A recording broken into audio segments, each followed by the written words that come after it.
Alright, so I wanted to spend a little bit of time talking about what Agile Toolkit actually is and how is it transforming. And to start, I'd like to show you what Agile Toolkit used to be. So that's Agile Toolkit 4.3, and it has a lot of things in it, such as models, the SQL, app, layouts, everything in one bundle. And so when we upgrade Agile Toolkit, all of these components upgrade. So over the past couple of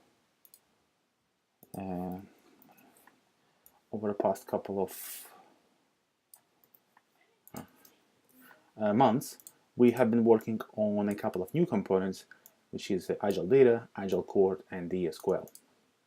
Now they are independent and they exist separately, and they can actually be used inside an existing Agile Toolkit or actually any other framework. So let me bring a couple of other frameworks over here. So we have Yi and we have Symfony. So you can take these three and you can use them inside, let's say, Yi over here, or you can bring them into Symfony.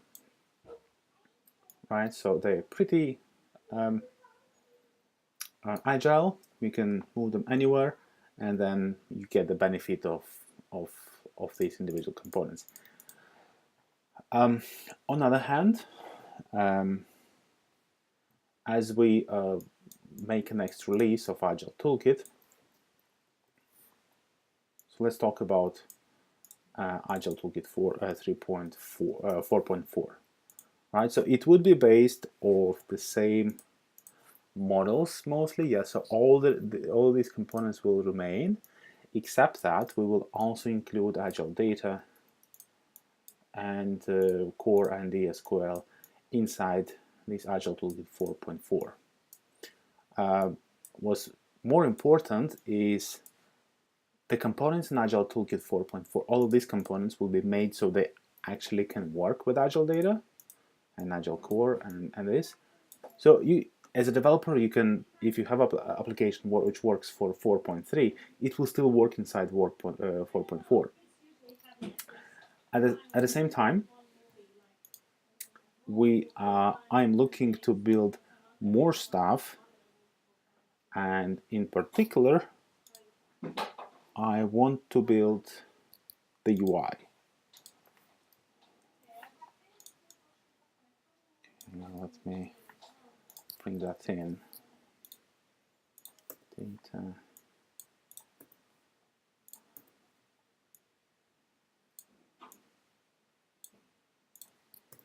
Okay, so that's Agile UI 1.0, and it consists of a lot of small. So if you look at the data actually also consists of a bunch of things such as fields, queries, models, relationship, and so on and so on. We don't break them down. So this is Agile UI, and it will be like UI 1.0, right?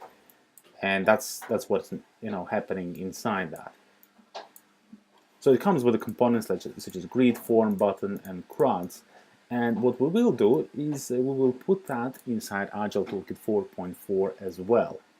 And all of these components, they are designed to work with Agile Data, and maybe they can also be adopted so they work with the models in Agile Toolkit 4.4. So we have all the cross compatibility.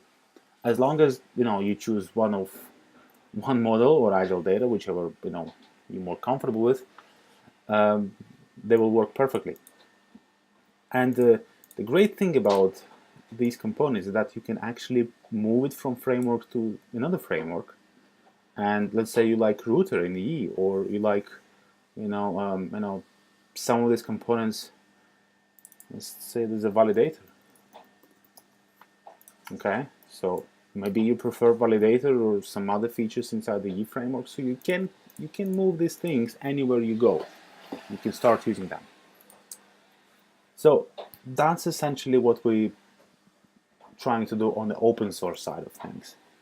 Now let's talk about a couple of additional components which we'll make into Agile Toolkit 4.4. and that is Sandbox. Right? So that's Sandbox. Okay, I'm not sure what to do with this line. And let's call it like this. It would have installer, it would have enclave, and would have connection with the platform. So let's talk about what these things do. So the platform, it can interact with Agile data, AgileToolkit.org. It can authenticate you, it can fetch your information about your installs, it can use it as a storage, whatever. And the next one is Enclave. And Enclave is really good at putting it on top of Agile data.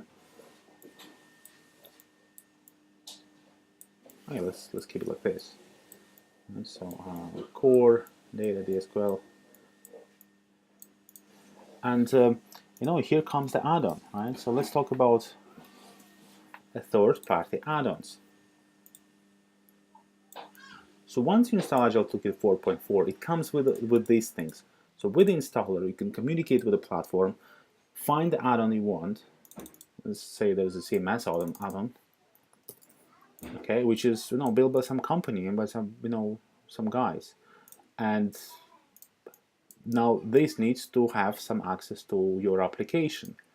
And the way how we implement that is it will have access to the enclave, and then from the enclave it will have access to the data. So this is an amazing security feature, so that our add-ons are not plugged into Agile Toolkit directly, but instead they communicate with everything through enclave. So they won't have access to all of your data, but only the data which you allow it to do. And when you install, installer will also take care about all the assets. So for example, add-ons can tell you that it needs to install JavaScript file, it needs to install a CSS file inside the local system, and you have to agree to these things. It might say it needs a database, okay, and a couple of tables. And again, you have to agree to that.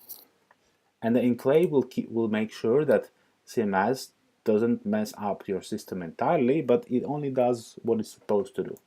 Now the difference, okay, let's talk about how Symfony does it. Symfony does it through Composer, all right, and in here I can add a third-party code.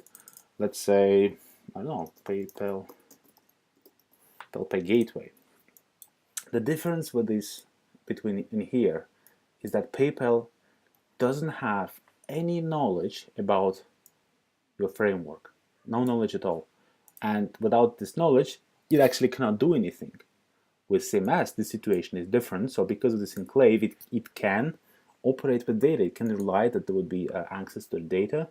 It can operate with the UI elements, so it can use buttons. Well, not this one, but the UI. So it can rely on this UI, and it can rely on many things.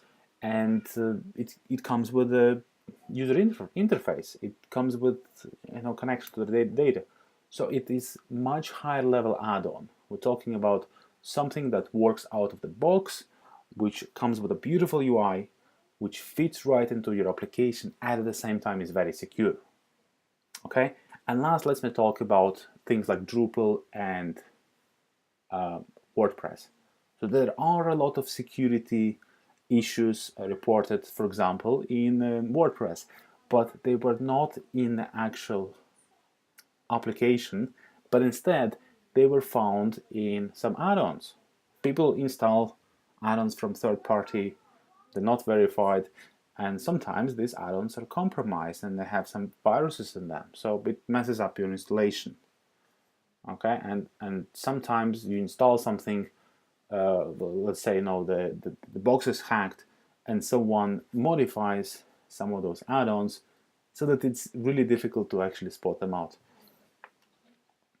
Anyway, so that's our plan, and talking about the existing project. So existing project which runs in Agile Toolkit 4.3 will continue to run in 4.4 simply because all of these things are there and will keep working properly.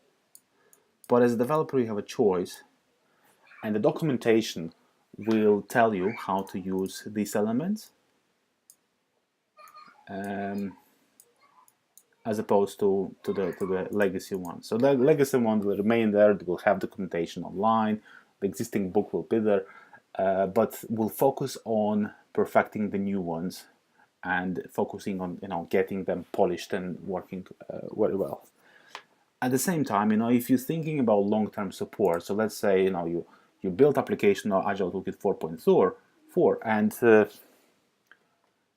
you're reluctant to update that. You can actually update those individual components, and as long as you test them, they should remain compatible going into the future. But it gives us a much more flexibility and gives everyone much more flexibility in the way how application is built. So that's Agile Toolkit 4.4 in short, and that's our plan